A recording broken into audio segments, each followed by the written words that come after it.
Ական 62 Խփոն, Գժոն ու Ցնդոն Մեր ընկերության մեջ առաջինը ես պսակվեցի։ Ճիշտ է, տուն չէի կառուցել, բայց մինչև 23 տարեկան դառնալը մի քանի տասնյակ ծառ տնկած կլինեի։ Կհիշեք, դպրոցներում շաբաթօրյակներին ծառատունկ էին կազմակերպում։ 23 տարեկան էի, որդիս ծնվեց, ու միասին մեծացանք։ Կարելի է ասել տղայիս մանկության ընկերներից եմ։ 27 տարեկան էի, երբ կրտսեր որդիս ծնվեց։ Արդեն մեծ էի ու հայր լինելն ավելի լուրջ պատասխանատվություն էր։ Ռաֆոն մեր ընկերության ազապ բաշին էր։ Վաստակավոր ազապ եղբայր Ռաֆը մինչ ամուսնանալը մոտավոր հաշվարկով 20 փեսայի ազապ եղավ։ Այ Ռաֆո ջան, բա քո ականջը երբ պիտի կտրենք։ Ինչպես գիտեք, ըստ ժողովրդական ասույթի, փեսայի ականջը կտրելը նշանակում է նրան ամուսնացնել։ 5 տարեկան աշխույժ երեխա էի։ Դաժան լուրը լսելուց հետո վազեցի բակ ու ամբողջ ուժով քեռուս կանչեցի։ Քեռի, վաղը ականջդ կտրելու են, հանկարծ հարսանիքիդ չգաս։ Քեռին ու ընկերները երկար ծիծաղեցին։ Հետո անհանգստությանս առանց արձագանքելու շարունակեցին ուրախ գունավոր լենտերով ֆիքսել հարսի ավտոյի կապոտին դրված գեղեցիկ գերմանական տիկնիկը։ Քեռուցս կիսանեղացած հեռացա։ Պահ, դե եթե քո համար քո ականջ կտրելը տոշնի է ու դու համաձայն ես, ես ինչ ասեմ։ Տարիներ անց իմ հարսանիքի օրը Արմեն քեռին հիշեց այդ դրվագը։ Հար ջան, հիմա էլ քո հերթն է, հլը ականջդ բեր։ Վերադառնանք Ռաֆոյին։ Եկավ այն սպասված օրը, երբ Ռաֆը վայր դրեց ազապ բաշու մանդատը ու անականջ մնաց։ Հիմա, երբ բոլորս 40-ի շեմը հատել ու ակտիվ սպիտակելու ճանապարհին ենք, ընկերական հավաքույթներին մանկությունից բացի խոսելու այլ նյութ չունենք։ Մեր մանկությունը համեմատում ենք մեր երեխեքի մանկության հետ։ Սկսում ենք բիձա խոսել, թե դուք վառ մանկություն չեք անում, որովհետև հեռախոսի մեջ եք։ Նման բան չկա, կամ տենց բան չկա։ Մեր երեխեքը շատ ավելի գեղեցիկ, հարմարավետ եւ հետաքրքիր մանկություն ապրեցին, քան մենք։ Եթե դժվարություն հաղթահարելը, սոցիալական ճգնաժամը, ցուրտը, պատերազմի միջով անցնելն ենք վերցնում իբրև հետաքրքիր մանկություն, ապա չարաչար սխալվում ենք։ Այդ համոզմունքը սխալ է։ Իսկ ով ասաց, որ մեր երեխեքը փափուկ ու առանց արհավիրքների մանկություն ապրեցին։ Ինչ ասես տեսան, պատերազմներ, հեղափոխություն, քովիդ, Եվրավիդենիա, չեմ հոգնի կրկնել, ամեն ժամանակաշրջան իր սերնդի երեխային իր ապագայի համար է պատրաստում։ Բա եթե աշխարհի ապագան տեխնոլոգիական է, ուրեմն տվյալ սերնդի երեխան ծնված օրվանից պետք է տեխնոլոգիայով կերակրվի, որ իր ապագային համահունչ լինի։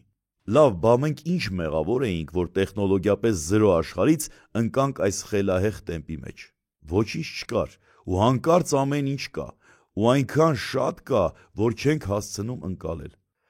Դժվար ընդունեցինք, երեխեքի վրա շատ խոսեցինք, մեր գլխին եկավ։ Հիմա մենք հեռախոսից ու համացանցից ավելի շատ կախում ունենք, քան մեր երեխաները։ Արի գրած մեր տնեցիք ինձնից շատ են հեռախոսի մեջ։ Եվ իրոք, մեծերով ամենևին հետ չենք մնում։ Եթե ոչ ավել, ապա հավասար օգտվում ենք համացանցի անսահման հնարավորություններից։ Յա, նեսո ապեր, Facebook ես բացե, կոմենտ ես անեմ, դու էլ մտար էլի 21-րդ դար։ Նեսո ապերը, որ ադնակլասնիկների հետ ֆերմա էր ջրում, դուք ուր էիք։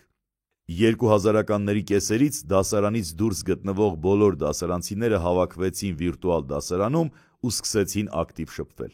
Օդնոկլասնիկի կետրուն ակտիվության մի նոր ալիք բերեց։ Դասղեկի աչքից հեռու լատինահայերենով Օսլոյում բնակվող դասարանցու հետ օնլինե գրվելը որոգայթային նորություն էր։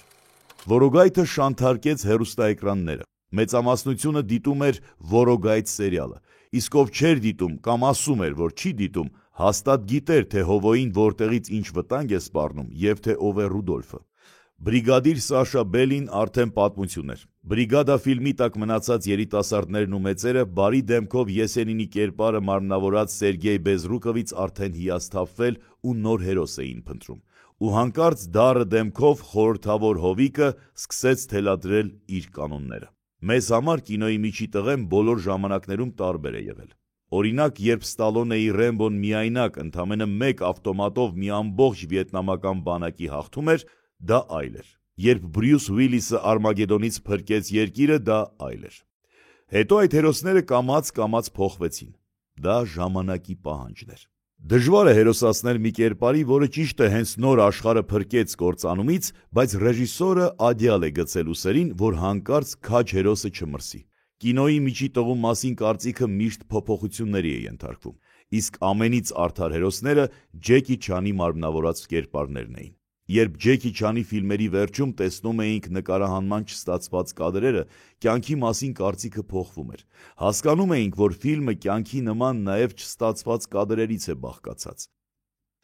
Երկար խոսեցինք ֆիլմերից։ Եթե ֆիլմը կյանքից է վերցրած, ուրեմն կյանքը մինչև ֆիլմ դառնալը պետք է արժանապատիվ լինի, որ այդ ֆիլմի հերոսին համակրելով երեխան, դեռահասը կամ յուրաքանչյուրը հասարակության մեջ դրսևորվելիս ոչ թե վնասի, այլ օգտակար լինի այդ հասարակության համար։ Պետք է գրենք, պատմենք, խոսենք մեր հերոսների մասին, ֆիլմեր նկարենք մեր մասին։ Երբեմն ինձ մեղադրում են, որ ականներում շատ դրական կարծիք ունեմ մարդկության և իմ անցած ժամանակաշրջանի մասին, որ շատ արատավոր երևույթներ չեմ բարձրաձայնում, որ արդար չեմ վարվում ժամանակաշրջանի հետ։ Ժամանակաշրջանի հանդեպ արդար լինել չի նշանակում ցեխ շպրտել այդ ժամանակաշրջանի վրա։ Չկա մի երևույթ, որ քննարկած չլինենք։ Հայի, երևանցու հավաքական կերպարների շնորհիվ տվյալ ժամանակի ցայտուն սովորությունները, ապրելակերպը և կենցաղը քննարկել ու միասին վերլուծել ենք։ Այո, համաձայն եմ, կյանքի ավելի դրական կողմերի մասին եմ խոսում։ Կներեք, դա իմ բնույթն է։ Եվ վերջապես 90-ականներում կյանքին սիրահարված երեխա եմ եղել։ Ամեն ինչ եմ նկատել, բայց հիմնականում սիրելու, ուրախ լինելու, դժվարություններն անտեսելու, ներելու ու մանուկին հատուկ ջրաջանության մասին են իմ 90-ականները։ Կարճ զրույցով եզրափակենք այս ականը։ Տղեկ, եկեք հիմիկվանից մի բան պայմանավորվենք։ Հիմա 95 թիվն է, չէ՞։ 2025 թվին եթե մեռած չլինենք, որտեղ էլ ապրենք, հենց այսօրը անպայման գանք, նորից նստենք այս սկամեյկին ու երեկվա օրը քննարկենք։ Ռավ, գաք, տղավարի խոսք տվեք, որ կգաք։ Հա, ճիշտ բան։